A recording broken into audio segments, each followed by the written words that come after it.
नाज़रीन, सियासी मंजरनामे में ब्रेक थ्रू मिलता नजर आ रहा है। पाकिस्तान तहरीक इंसाफ और JUIF के माबैन गठजोड़ की तारीख तय पा गई है और PTI ग्रैंड अलायंस बनाने में भी कामयाब होती नजर आ रही है। सबसे बढ़कर तहरीक इंसाफ हुकूमत के साथ मुज़ाकरात के लिए भी राब्ते कर चुकी है। वो तहरीक इंसाफ जो कल तक एस्टैब्लिशमेंट के साथ मुज़ाकरात करने को ही तरजीह देती थी, अब जमहूरी रिवायत पर चलते हुए सियासी कुव्वतों की तरफ पेशकदमी कर रही है। PTI जहां हुकूमत का पत्ता काटने और अपना मैंडेट वापस लेने के लिए जिद्दोजहद कर रही है, वहीं चीफ इलेक्शन कमिश्नर के खिलाफ जुडिशल कमीशन में पहुंच चुकी है और अदालतों का दरवाज़ा भी खटखटा रही है। ऐन उस वक्त जब PTI को एक होकर हुकूमत के खिलाफ महाज लड़ना है, उसी लम्हे पाकिस्तान तहरीक इंसाफ में इख्तलाफात और ग्रुप बंदी भी उरूज पर है।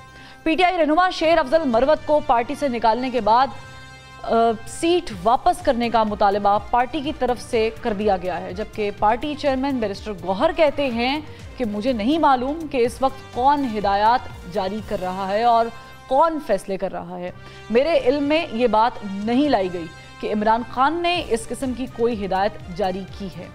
हैरत की बात यह है कि पार्टी से लोगों को निकाला जा रहा है और पार्टी चेयरमैन को मालूम ही नहीं कि कौन हिदायत जारी कर रहा है, जबकि इससे पहले बानी पाकिस्तान तहरीक इंसाफ भी एक बयान दे चुके हैं कि इलेक्शन के वक्त टिकट्स की तकसीम के मामले में उन्हें बताया ही नहीं गया कि किस किस को टिकट दी गई।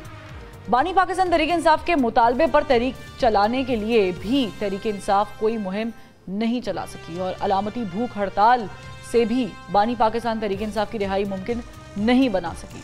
ताहम अब हुकूमत से बातचीत और अपोजिशन का ग्रैंड अलायंस बनाने का ऐलान करके पाकिस्तान तहरीक इंसाफ कामयाब होती और मुश्किलात से निकलती नज़र आती है। जहां PTI की बात करें, मुश्किलात से निकलती नज़र आ रही है, वहीं हुकूमत मुश्किलात में फंसती जा रही है, ऐसा नज़र आ रहा है।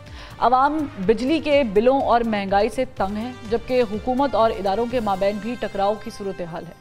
PTI की मखसूस सीट्स के फैसले को लेकर पार्लियामेंट में कानून साजी का फैसला किसी बहरान का दरवाज़ा खोलेगा और इत्तेहादी जमातों के तहफ़्फ़ुज़ात भी हुकूमत की मुद्दत पूरी होने पर सवालिया निशान उठा रहे हैं। अब ऐसे में सवाल ये है कि जब मुल्की मईशत की नाव मुसलसल मसाइल भंवर में फंसी हुई हो, वहाँ मुल्की सियासी क़यादत क्या किसी इस्तेहकाम की तरफ जाएगी या फिर किसी टेक्नोक्रेट सेटअप की राह हमवार करेगी? ये फरमाइएगा कि ये हुकूमत चल रही है, नहीं चल रही, दिसंबर में चली जाएगी, उससे पहले चली जाएगी, इस पर जरा रोशनी डालिएगा। बिस्मिल्लाहिर्रहमानिर्रहीम, अल्लाहुम्मा सल्ली अला मोहम्मद व आले मोहम्मद। देखें, ये असेंबलियां जो हैं ये अपना टर्म जरूर पूरा करेंगी और जो गवर्नमेंट है इस वक्त PMLN की और अलाइज की, वो जरूर कंटिन्यू करेगी और जो बहुत सारे लोगों के ये ख्यालात हैं या तज्जिए हैं या जिन्होंने इस तरह की रूमर्स सर्कुलेट की हैं, वो ऐसे ही रहेंगी और गवर्नमेंट अपना टेन्योर पूरा करेगी। बड़ा आपने मुस्कुराहट के साथ कहा है कि जो गवर्नमेंट है नून लीग की, फिर आपने पॉज लेके कहा है एलाइज, तो मुझे लग रहा है कि ये गवर्नमेंट नून लीग की है, पीपल्स पार्टी तो है ही नहीं इसमें, क्योंकि पीपल्स पार्टी ने काबीना का हिस्सा भी बनना जो है वो अभी तक उनको क्लियर नहीं किया। लेकिन पीपल्स पार्टी ये भी तो चाहती थी, हालांकि इलेक्शंस के बाद ये मालूम था कि गवर्नमेंट फॉर्मेशन कैसे हो रही है, PTI के साथ जाना, उस मामले में कोई है आप लोगों का इरादा? देखिए, बिल्कुल इरादा नहीं है। अच्छा, उस वक्त भी एक पॉलिटिकली तौर पर पाकिस्तान पीपल्स पार्टी हमेशा जमहूरियत की बात करती है, जमहूरियत की बालादस्ती और पार्लियामेंट किया इस्तेकाम चाहती है। तो जिस तरह का रिजल्ट आया था तो स्प्लिट था, इस वजह से ज्यादा नंबर अगर आजाद अराकीन के थे तो फिर उनको ऑफर की गई थी। लेकिन आपके इल्म में है कि PTI का तो जो वतीरा रहा है उनका, उनके बानी का या उन सब का, वो ऐसा नहीं है। तो फिर हमने पार्लियामेंट की बेहतरी और उसके इस्तेकाम के लिए पीएमएलएन ने जब रुजू किया तो हमने फिर उनके साथ शामिल जरूर हुए, उनकी सपोर्ट की गवर्नमेंट की फॉर्मेशन में। उसकी बड़ी वजह यह भी थी कि अगर हम लोग ये फैसला ना करते तो फिर दूसरे इलेक्शन की तरफ जाया जाता, और फिर यहाँ पे कोई यकीनी बात नहीं है कि वो इलेक्शन 60 दिन में होते हैं, 90 दिन में होते हैं या 9 साल में होते हैं। तो आपने निजाम को बचाया है या आपने पीएमएलएन की गवर्नमेंट को बचाया है फिर?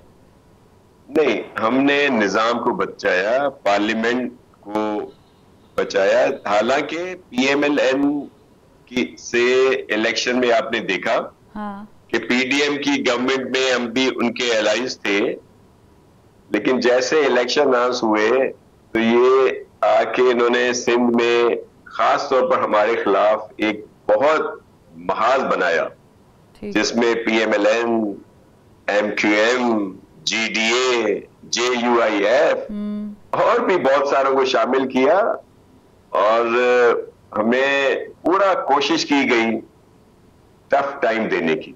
अच्छा, तो हमें तो इनके साथ कोई ऐसा नहीं था सिलसिला, लेकिन पार्लियामेंट की तसलसल के लिए हमने ये कड़वा घूंट पिया। अभी आपने शाह साहब 9 साल का जिक्र किया है कि ये री इलेक्शंस की तरफ जाना पड़ता, और फिर 9 साल, ये 9 साल का हवाला आपने क्यों दिया? देखिए, ये तारीख रही है ना, आपको याद होगा जिया जब आए थे तो कलमा पढ़ने के बाद उन्होंने 90 दिन की बात की थी, 11 साल लगे, और फिर वो कमोबेश 9 साल तक चली गई। अच्छा, तो ये हमारा तारीख का हिस्सा रहा है। तो अगर ये तो यानी आपको अभी भी खौफ है वो जिया साहब वाली रिपीटेशन का?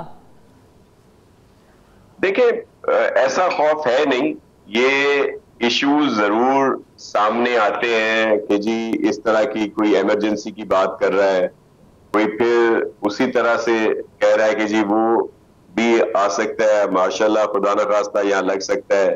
तो ये, लेकिन मैं ये अर्ज कर रहा हूँ, ये क्यों कहा जाता है? ये इस वजह से कहा जाता है, बड़ी माजरत के साथ, कि जब 9 मई यहाँ पे हो और उस पे किसी को सजा न मिले, और फिर जो बड़े एहतराम के साथ अदालतों के जो फैसले आए, वो एक तसलसल है फैसलों का। पहले भी बहुत सारे फैसले आए, फिर लाहौर का आपको याद होगा कि जब लोगों ने वोट दिए थे तो आइन में तो लिखा है कि अगर कोई इनराफी करता है पार्टी डिसिप्लिन की तो उसको डी सीट कर दिया जाए। कहीं नहीं लिखा कि आप उसका वोट भी काउंट नहीं करेंगे। और फिर जो हालिया फैसला आया जिसमें प्रे सुन्नी इत्तेहाद काउंसिल की थी और सीटें पीटीआई को दे दी गई, मतलब ये सारे ऐसे इश्यूज सामने आते हैं कि फिर ये उन लोगों को मौका मिलता है इस तरह की स्पेकुलेशंस का, अफवाहों का, कि जी इमरजेंसी लग